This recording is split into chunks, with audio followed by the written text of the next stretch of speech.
அஸ்ஸலாமு அலைக்கும். இன்றைக்கி நம்ம திருக்குரானை ஓதுறதே கொஞ்சம் திக்குறவங்க இருக்காங்கள்ல, அவங்களுக்காக ஒரு சீரீஸ் ஆரம்பிச்சிருக்கேன். இதை நம்ம ஷார்ட்டாக திருக்குரான் சீரீஸ் அப்படின்னு சொல்லலாம். திருக்குரான் பாடம் 1 என்ன இருக்குன்னா,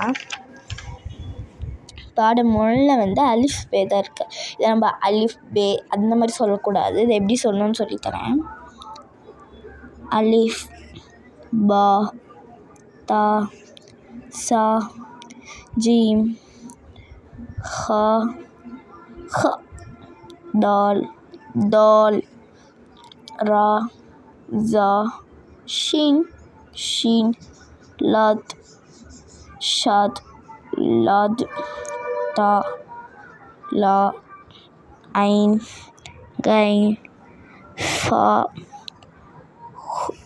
காஃப் கஃப் லாம் மீம் நூன் வாவ் ஹம்ஸா.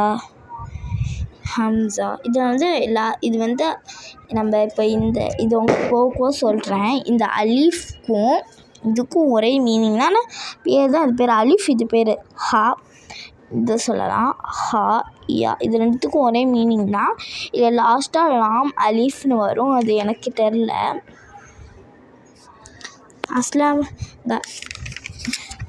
இங்கே செகண்ட் பக்கம் பார்த்திங்கன்னா இந்த மாதிரி கொடுத்துருக்காங்க. இதெல்லாம் அடுத்தடுத்து பாடத்தில் பார்த்துக்கலாம். இந்த என்ன கொடுத்துருக்காங்கன்னா, இந்த மாதிரி ஓதி பார்க்க சொல்லியிருக்காங்க. இதெல்லாம் சொன்னதை வச்சு பஸ்ஸா ஜா அந்த மாதிரி ஓதி பார்க்க சொல்லியிருக்காங்க. அஸ்ஸலாமு அலைக்கும். இன்னொரு வீடியோவில் பார்ப்போம்.